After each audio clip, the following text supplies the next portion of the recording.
C'était la première fois que l'armée allemande faisait face à des chars. La panique s'est emparée des rangs et les soldats se sont précipités dans les tranchées, priant Dieu pour leur protection. Cependant, les monstrueux monstres d'acier n'ont montré aucune pitié, déchaînant un bombardement brutal sur les positions allemandes. Tous les tirs de riposte se sont révélés inutiles et la ligne de défense s'est effondrée instantanément. Bientôt, la flotte de chars leur a roulé dessus.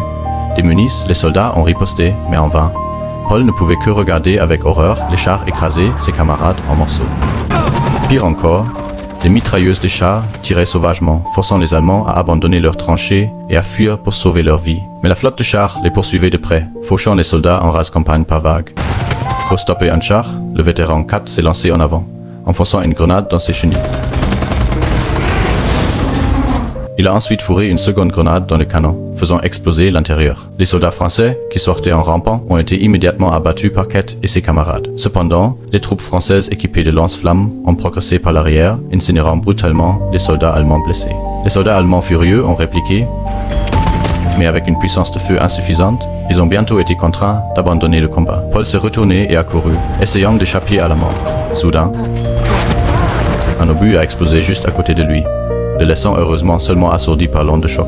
Au loin, les camarades bloqués n'ont eu d'autre choix que de se rendre. Pourtant, les Français ont déchaîné sans pitié leurs lance-flammes sur eux. Kett a rapidement remis Paul sur pied et l'a incité à se retirer du champ de bataille, mais les forces françaises les poursuivaient sans relâche. Dans le chaos des tirs d'artillerie et des balles qui volaient, Paul est tombé accidentellement dans un cratère de boue.